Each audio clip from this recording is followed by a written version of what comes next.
আসসালামু আলাইকুম। আশা করি সবাই ভালো আছেন, সুস্থ আছেন। তো আজকে আমরা অ্যাবাকাসের মধ্যে একটা ক্যান্টিলিভার বিম মডেলিং এবং অ্যানালিসিস করব। তো সেই ক্যান্টিলিভার বিমের কিছু স্পেসিফিকেশন সম্পর্কে আগে একটু জেনে নেই। তো আমরা জানি যে ক্যান্টিলিভার বিম হচ্ছে যার এক প্রান্ত ফিক্সড আর আরেক প্রান্ত ফ্রি থাকে, হচ্ছে ক্যান্টিলিভার বিম। তো আমাদের তার প্রোফাইল হচ্ছে রেক্টেঙ্গুলার প্রোফাইল এবং তার ইয়াং মডুলাস সবকিছু দেয়া আছে। তো অ্যাবাকাসের মধ্যে কোনো অ্যানালিসিস করার আগে আমাদেরকে প্রথম যে বিষয়টা চেক করা লাগবে সেটা হচ্ছে সব ইউনিট গুলা কনসিস্টেন্ট আছে কিনা, কারণ এবাকাস কিন্তু ইউনিট সে বুঝতে পারে না, যেমন এনসিস সে কিন্তু ইউনিট বুঝতে পারে।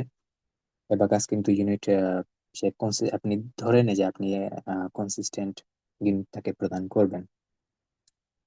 ফর এক্সাম্পল আমরা এখানে কনসিস্টেন্ট ইউনিট হিসেবে নিউটন, মিলিমিটার, তারপর হচ্ছে টন ইউজ করতে পারি, অথবা আরো অনেকগুলো অপশন আছে সেগুলো আমরা ইউজ করতে পারবো। সো যেমন এখানে আমাদের বিমের যে উইথ এবং হাইট, তারপর এখানে যে স্পান, সেগুলো সবগুলো কিন্তু মিলিমিটারে দেয়া আছে। এবং ইয়াং মডুলাস দেয়া আছে হচ্ছে মেগাপাস্কেলে 210,000। পোর্শন রেশিও দেয়া আছে স্টিলের, এবং ডেন্সিটি দেয়া আছে 7.8 E-9। তো E-9 মানে হচ্ছে 10⁻⁻৯। তার একক হচ্ছে টন পার মিলিমিটার কিউব। তো আমরা যদি এই ভ্যালুগুলা যদি এখানে বসাই, তখন আমরা যে ডিফ্লেকশন, যেটা ম্যাক্সিমাম ডিফ্লেকশন, যেটা এখানে দেখা যাবে ম্যাক্সিমাম ডিফ্লেকশন, সেটা ক্যালকুলেশন করতে পারবো। তার ইকুয়েশন হচ্ছে PL³/3EI। পি মানে হচ্ছে আমাদের এখানে যে লোড, তার পরিমাণ হচ্ছে 1000 নিউটন। তারপর এল এল হচ্ছে আমাদের লেন্থ, যার পরিমাণ হচ্ছে 5000 মিটার। এবং ই ইয়াং মডুলাস বা ইলাস্টিক মডুলাস, এবং আই যেহেতু এটা আমাদের রেক্টেঙ্গুলার ক্রস সেকশন, আমরা এখানে আই ক্যালকুলেশন করতে পারবো BH³/12। এই ইকুয়েশন ব্যবহার করে আমরা আই ক্যালকুলেট করতে পারি, এবং সবগুলা ভ্যালু বসালে আমাদের এখানে ম্যাক্সিমাম যে রিফ্লেকশন সেটা চলে আসবে। তো আমরা এবাকাসে যখন অ্যানালিসিস করব, করার পর দেখবো যে আমাদের যে রিফ্লেকশন আসছে এবং এবাকাসে যে ম্যাক্সিমাম রিফ্লেকশন আসে তার মধ্যে কোনো ডিসক্রিপেন্সি আছে কিনা। তো আমরা চলে যাই হচ্ছে আমাদের এবাকাসের মধ্যে। তো এবাকাসে মডেলিং এর আগে প্রথম যে বিষয়টা আমাদের মাথায় রাখতে হবে যে এবাকাসে যখন আমরা লাইন যখন ডেফিনিশন করব, তখন আমাদের কোঅর্ডিনেট বসাতে হবে। তো আমরা একটা কাজ করতে পারি, আমরা ধরে নিতে পারি যে এখানে কোঅর্ডিনেট হচ্ছে 0 0, মানে এখানে হচ্ছে আমাদের অরিজিন, এবং যেহেতু এটা 5000 মিটার লম্বা, তার স্প্যান হচ্ছে 5000, আমরা এখানে বোঝাতে পারবো হচ্ছে 5000, তারপর হচ্ছে 0, মানে কোঅর্ডিনেট সিস্টেম আমরা যেরকম ডিফাইন করি। তো এখন আমরা চলে যাই হচ্ছে আমাদের অ্যাবাকাসের মধ্যে।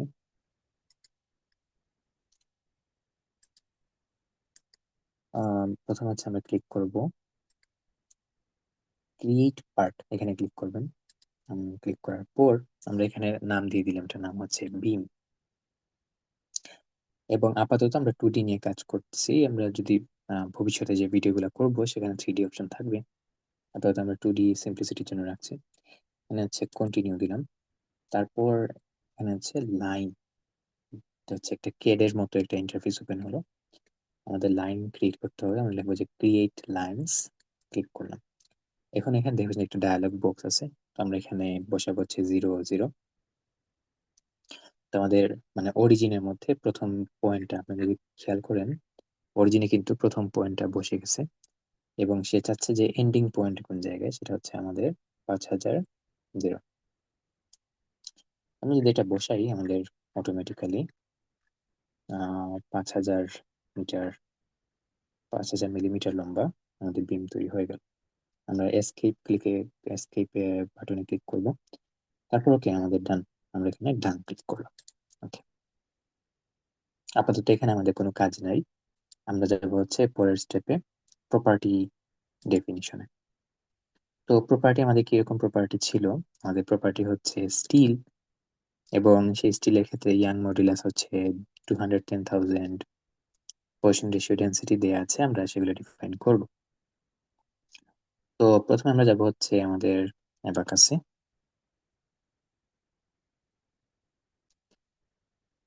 ডেফিনিশনের ক্ষেত্রে আমরা এখানে ক্লিক করব হচ্ছে ক্রিয়েট ম্যাটেরিয়াল।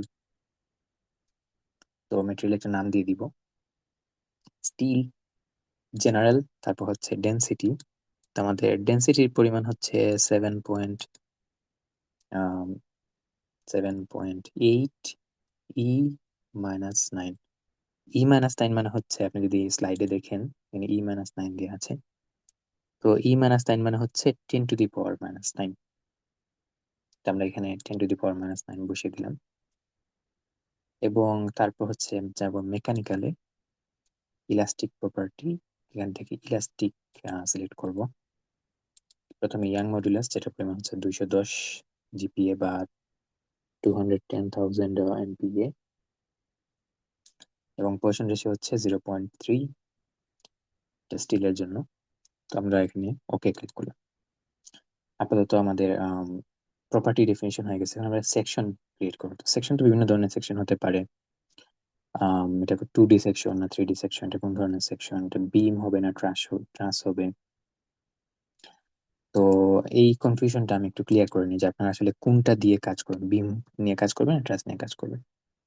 প্রথম আপনি চেক করবেন যে আপনার যে রিয়াকশন, কিরকম রিয়াকশন আসতেছে। রিয়াকশনটা যদি আপনার এরকম হয় যে আপনার মোমেন্ট আসতেছে, তারপর হচ্ছে শিয়ার ফোর্স আসে, প্রাইমারিলি যেরকম বিমের মধ্যে আসে, তখন আমরা বিম হিসেবে ডিফাইন করব। কিন্তু যদি এরকম না হয় যে শুধু কম্প্রেশন টেনশন আসতেছে যেরকম ট্রাস্টের মধ্যে হয়, সেক্ষেত্রে আমরা ট্রাস্ট ডিফাইন করবো। তো এটার ডেফিনিশনটা খুবই ইম্পর্টেন্ট, কারণ আপনি যদি ভুলভাবে যদি ম্যাটেরিয়াল ডিফাইন করেন, সেখানে রেজাল্টে কিন্তু ডিসক্রিপেন্সি দেখা দিবে। তাহলে মোমেন্ট এবং শিয়ার যদি আমাদের হয়, যেরকম আমাদের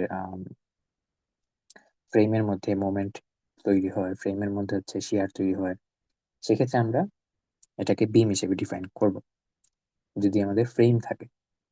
যদি ট্রাস থাকে, অর্থাৎ যদি শুধুমাত্র নোডের মধ্যে যদি আমাদের লোড অ্যাপ্লিকেশন হয়, বা সেখানে যদি শুধুমাত্র কম্প্রেশন টেনশন হয়, তো সেক্ষেত্রে আমরা ট্রাস ইউজ করব। তো আমরা এখানে এবাকাসে যাই, এবাকাসে গিয়ে আমরা এটা ডিফাইন করি। তো আমরা এখানে ক্লিক করবো ক্রিয়েট সেকশন। দেখেন এখানে দুইটা অপশন আছে, একটা হচ্ছে বিম ট্রাস, মানে বিমের আন্ডারেই দুইটা সেকশন আছে। তাহলে যেহেতু বিম প্রয়োজন, আমরা এখানে কন্টিনিউ ক্লিক করব, এবং এখানে প্রোফাইল দেওয়া লাগবে। তো প্রোফাইল হচ্ছে আমাদের সেকশন প্রপার্টি। তো আমরা জানি যে আমাদের সেকশন হচ্ছে 100 এবং 200 mm। তো আমরা এটা ক্লিক করি, আমরা এখানে সেকশনে যাব, রেক্টেঙ্গুলার সেকশন, কন্টিনিউ। উইথ হচ্ছে আমাদের 100 এবং ব্রেথ হচ্ছে এখানে 200, হাইট হচ্ছে 200। তো আপনারা মনে রাখবেন এই বিষয়টা যে ক্ষেত্রে এই ইউনিটগুলো কিন্তু কনসিস্টেন্ট থাকা লাগবে, আদারওয়াইজ কিন্তু আপনার রেজাল্টে ভুল আসবে। ওকে, তারপর হচ্ছে আমরা এখানে ওকে ক্লিক করলাম। তো যে সেকশনটা আমরা তৈরি করছি সেটা আমরা এখানে অ্যাসাইন করে দিব। তো অ্যাসাইন সেকশন, আমরা বডি সিলেক্ট করলাম, তারপর হচ্ছে ডান। তো এখানে আমাদের সেকশন ডিফাইন হয়ে গেছে। তো সেকশন ডিফাইন হয়েছে কিনা সেটা বোঝার একটা উপায় হচ্ছে তার কালারের পরিবর্তন আসে। তো আমাদের কালার পরিবর্তন হয়ে গেছে, তার মানে সেকশন ডিফাইন্ড। তো এখানে আমাদের যে কাজটা করা লাগবে সেটা হচ্ছে আমাদের বেন্ডিং কোন দিকে আসবে সেটা কিন্তু এবাকাসকে বোঝানো লাগবে, রাইট? সো সেই জন্য আমরা কি করবো, এখানে সাইনে যাব, বিম সেকশন ওরিয়েন্টেশন, আমরা বডিতে ক্লিক করব, ডান। এখন আমরা চেক করবো যে এরোটা কোন দিকে আছে। তো এরোটা থাকা লাগবে হচ্ছে যেদিকে আপনার বিমের লেন্থ যেদিকে, সেদিকে এরো থাকা লাগবে। আদারওয়াইজ কিন্তু আপনার মানে অ্যাবাকাস কনফিউজড হয়ে যাবে যে কোন দিকে সে ডিফ্লেকশন ক্যালকুলেশন করবে। সো এখানে টেনজেনশিয়াল ডিরেকশন আমাদের মানে আমাদের বিমের লেন্থ যেদিকে সেদিকেই আছে। আমরা এখান থেকে ওকে ক্লিক করলাম, আমাদের ডান হয়ে গেছে। তারপর আমরা যাব হচ্ছে অ্যাসেম্বলিতে, এটাকে অ্যাসেম্বল করা লাগবে। আমরা এখানে অ্যাপ্লাই করলাম, অ্যাপ্লাই, তারপর হচ্ছে ওকে, ক্যান্সেল, সরি। তো এখানে আর অন্য কিছু করার নাই। তবে যখন আপনি কমপ্লেক্স বডি যখন যখন ডিজাইন করবেন, অনেকগুলো আলাদা আলাদা পার্ট থাকবে, সেগুলো অ্যাসেম্বল করা লাগবে, সেটা আমরা পরবর্তী কোনো একটা ভিডিওতে দেখবো ইনশাল্লাহ। তারপর হচ্ছে স্টেপ। তো স্টেপের ক্ষেত্রে আমরা আহ, বিভিন্ন ধরনের অ্যানালিসিস কিন্তু এবাকাসে করতে পারি। সেটা স্ট্যাটিক হতে পারে, ডাইনামিক হতে পারে। আমরা আপাতত static, sorry dynamic explicit select করলাম ডাইনামিক অ্যানালিসিসের জন্য, কন্টিনিউ। ওকে, এখানে অনেকগুলো অপশন আছে, সেগুলো আমরা এখন এক্সপ্লোর করব না সিম্পলিসিটির জন্য। তারপর লোড, এটা হচ্ছে one of the most important parts on abacus, যে আপনাকে বাউন্ডারি কন্ডিশন ডিফাইন করতে হবে। বাউন্ডারি কন্ডিশন কি? বাউন্ডারি কন্ডিশন হচ্ছে কোন ধরনের সাপোর্ট আছে এবং কোন ধরনের লোডিং আছে। তো সাপোর্ট কন্ডিশন এখানে আমাদের হাতের বাম দিকে ফিক্স সাপোর্ট, তার মানে এখানে যতগুলো রোটেশন এবং যত ট্রান্সলেশন আছে সবগুলো কিন্তু কনস্ট্রেন্ট, মানে এখানে সে মুভও করতে পারবে না, রোটেশনও কিন্তু এলাউড না। এবং এক সাইড কিন্তু ফ্রি আছে এবং সেখানে 1000 নিউটন ফোর্স অ্যাপ্লাই করা, এবং ফোর্সটা হচ্ছে পয়েন্ট লো। তো আমরা এখানে ক্লিক করলাম, ক্লিক করে ক্রিয়েট লোড, কোন ধরনের লোড? Concentrated load. কন্টিনিউ। এখানে একটা বাটন আছে, এখানে দুইটা নোড আছে, এখানে একটা নোড, এখানে একটা নোড। তো আমাদের রাইট হ্যান্ড নোড যেটা, সেখানে তো আমাদের লোড অ্যাপ্লিকেশন করতে হবে, আমরা এখানে ডান দিয়ে দিলাম। দুইটা অপশন আসবে, CF1 CF2। CF1 মানে হচ্ছে এক্স অক্ষ বরাবর যে লোড, CF2 হচ্ছে ওয়াই অক্ষ বরাবর লোড। তো এক্স অক্ষ বরাবর আমাদের লোডের পরিমাণ হচ্ছে 0, ওয়াই অক্ষ বরাবর যেহেতু নিচের দিকে লোড, সেটা আমরা বসে হচ্ছে -1000। যদি পজিটিভ দিকে হতো আমরা প্লাস বসাতাম। তারপর আমাদের ডিফাইন করতে হবে যে লোড গুলা কিভাবে অ্যাপ্লিকেশন হবে। তো আমরা ধরে নিলাম যে 0 সেকেন্ড সময় আমাদের লোড অ্যাপ্লাই হবে হচ্ছে 0%, এবং 1 সেকেন্ড সময় আমাদের লোড অ্যাপ্লাই হবে হচ্ছে 100%। তার মানে 0 সেকেন্ডে যদি 0% হয়, 10 সেকেন্ডে 10%, এভাবে ধীরে ধীরে লোডের ফ্রিকোয়েন্সিটা বাড়বে, অ্যাম্প্লিটিউডটা বাড়বে। তো এটা আপাতত এই মুহূর্তে ইম্পর্টেন্ট কিছু না, যখন আপনি আহ, অন্য টাইপের অ্যানালাইসিস করবেন তখন এটা কাজে আসবে। আপাতত আমরা এতটুকু সিম্পলিসিটির জন্য এখানে 0 0, এখানে 1 1 বসিয়ে দিব। এখান থেকে সিলেক্ট করবো হচ্ছে অ্যামপ্লিটিউড 1। ওকে, সো লোড ডিফিনিশন হয়ে গেছে। আমাদের পরবর্তী কাজটা হচ্ছে এখানে বাউন্ডারি কন্ডিশন ডিফাইন করতে হবে। আমরা এখানে ক্লিক করবো হচ্ছে boundary conditions, displacement, rotation, continue. এখানে এখানে বাটনে ক্লিক করব, কন্টিনিউ। তো এখানে তিনটা অপশন আছে, একটা হচ্ছে দুইটা হচ্ছে আপনার ডিসপ্লেসমেন্ট, ট্রান্সলেশন, একটা একটা হচ্ছে রোটেশন, এবং তিনটাই কিন্তু আমাদের এখানে কনস্ট্রেন্ট। তো আমরা এখানে তিনটার ভ্যালু এখানে 0 বসিয়ে দিব। ওকে, তো আমাদের এখানে বাউন্ডারি কন্ডিশনে চলে আসলো। এখন আমরা মেশিং করব। মেশিং এর দুইটা পার্ট আছে আমাদের এখানে। মেশিং হচ্ছে প্রথমত এলিমেন্টের সাইজ ডিফাইন করতে হয়। তো এলিমেন্টের সাইজ কত কত মিলিমিটার, এটা ডিফাইন করা লাগে। তো আমরা এখানে ক্লিক করব হচ্ছে সিট পার্ট। তো এখানে ক্লিক করব 500। আমাদের 500 mm সাইজ দেওয়া আছে, ডিফল্ট সাইজ। আমরা সেটাকে ক্লিক করে 50 করে নিলাম, এখানে অ্যাপ্লাই। ওকে, তারপর এখানে ক্লিক করলাম ওকে টু মেশ পার্ট। ওকে, তাহলে আমাদের মেশিং শেষ, এবং লাস্ট একটা কাজ বাকি আছে, সেটা হচ্ছে এটা যে বিম, বিম হিসেবে ডিফাইন্ড কিনা সেটা কিন্তু আমাদের চেক করে নেওয়া লাগবে। তো আমরা এখানে যাব, চেক করার ওয়ে হচ্ছে এখানে আমরা মেশে যাব, তারপর এলিমেন্ট টাইপ সিলেক্ট করব, তারপর হচ্ছে ডান। এটা বিম হিসেবে ডিফাইন করা আছে, তারপর হচ্ছে ওকে। যদি ডিফাইন করা না থাকে তখন আপনার অ্যানালিসিস রান হবে না। তো আমরা এখানে জবে ক্লিক করব, যে কোনো একটা জব নেম দিয়ে দিলাম, তারপর হচ্ছে ওকে। এবং আপাতত সাবমিট দিয়ে দেখি যে আমাদের কোনো ভুল আছে কিনা। আমরা এখানে ক্লিক করব সাবমিট।